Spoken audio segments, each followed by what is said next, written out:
আসসালামু আলাইকুম। মেঘ দেখে তোরা করিস নে ভয়, আড়ালে তার সূর্য হাসে। এক অদেখা সূর্যের জন্য লড়াই করছে আমাদের ফিলিস্তিনের ভাইরা। এক অদেখা সূর্যের পিছনে দৌড়াচ্ছে ইরান। এক অদেখা সূর্যের জন্য অপেক্ষা করছি আমি, হয়তোবা আপনি, যারা আমার এই ভিডিওগুলা নিয়মিত দেখেন। সূর্য ইনশাল্লাহ উঠবে, তবে কখন উঠবে এটা নিয়ে ফ্রাস্ট্রেশন মাঝে মাঝে তৈরি হয়। যুদ্ধ লম্বা চূড়া হতে যাচ্ছে। আমিও চাই ইরানের সাথে ইসরায়েলের এই যুদ্ধটা একটু লম্বা চূড়া হোক।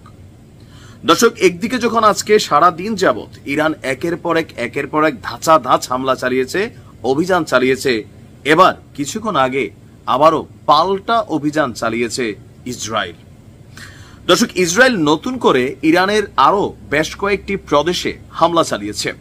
আর এই এলাকাগুলো হচ্ছে পূর্ব আজারবাইজান, লোরেস্তান এবং কেরমানশাহ প্রদেশগুলোকে লক্ষ্যবস্তু করে হামলা চালিয়েছে ইসরায়েলি বাহিনী।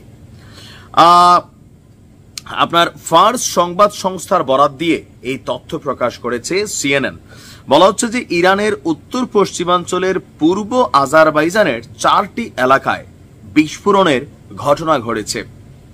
লোরেস্তান প্রদেশের খোররামবাদ এবং পশ্চিম ইরানের কেরমানশাহে তীব্র বিস্ফোরণের শব্দ শোনা যাচ্ছে।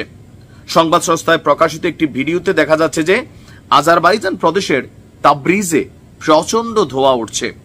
প্রতিবেদনে দাবি করা হয়েছে তাবরিজের কাছাকাছি স্থানে হামলা হলেও তাবরিজ তেল পরিশোধন সংস্থা তাদের উপর হামলার কথা অস্বীকার করেছে।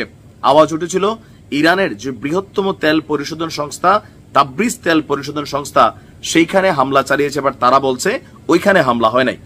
অন্যদিকে পশ্চিম ইরানের আসাদাবাদ কাউন্টিতে ইসরায়েলের হামলায় 2 জন নিহত এবং 5 জন আহত হয়েছে। ইরানের আধা সরকারি সংবাদ সংস্থা তাসনিম বলছে খোররামবাদ, কেরমানশাহ এবং তাবরিজে ইরানের বিমান প্রতিরক্ষা ব্যবস্থা সক্রিয় আছে।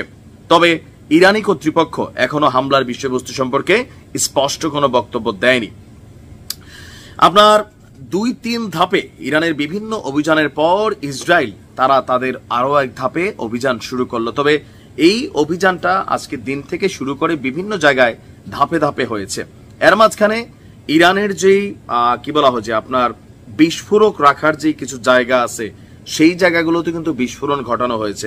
ইরানের যিনি পুলিশ প্রধান আছেন তাকেও কিন্তু শাহাদাত করা হয়েছে। আপনি যদি একটু খেয়াল করেন, যুদ্ধটা টার্গেট হচ্ছে একদম মাথা যেই বিভিন্ন বাহিনীর প্রধানরা আছেন। আপনি দেখেন যে সশস্ত্র বাহিনীর প্রধান, আইআরজিসির প্রধান, পুলিশের প্রধান, ধারণা করা হচ্ছে ইরানের প্রেসিডেন্ট মাসুদ পেজেশকিয়ান এবং সর্বোচ্চ নেতা খামেনি, এই 2 জনও টার্গেটের তালিকায় আছে। এছাড়া আরো অনেকেই হয়তো আছেন। এমনকি ইসরায়েল বলছে ইরানের নেতারা কোথায় কোন জায়গায় আত্মগোপনে আছে এই তথ্য ইসরায়েলের কাছে আছে। যদি ইরান হামলা বন্ধ না করে তাহলে পরবর্তী টার্গেট করা হবে তাদেরকে। তবে ইরান বলছে খামেনি তিনি সুস্থ আছেন, তাকে বিশেষ অজ্ঞাত স্থানে নিরাপত্তার কথা চিন্তা করে সরিয়ে নেওয়া হয়েছে। কেন? কারণ স্বাভাবিক, আমি এই যে বললাম না যে বাঘেরি সাহেবকে যেভাবে তারা শাহাদাত করছে, একটা বিশাল বিল্ডিং এর একটা ফ্ল্যাটের মধ্যে 2000 কিলোমিটার দূর থেকে কত নিখুঁত লক্ষ্যবস্তু টার্গেট করছে, পুরো বিল্ডিং ওকে, শুধু ওই রুমটারে উড়াই দিছে। তার মানে তারা টার্গেট করে বিভিন্ন বড় বড় যারা মানুষ আছেন তাদেরকে শেষ করার প্ল্যান করেছেন। আল্লাহ তাদের হেফাজত করুক। আর এই ইসরায়েলের এই দ্বিতীয় হামলায় আরো কি কি ক্ষয়ক্ষতি হয়েছে হয়তো আমরা অল্প কিছুক্ষণের মধ্যে জানতে পারবো। ভালো থাকুন।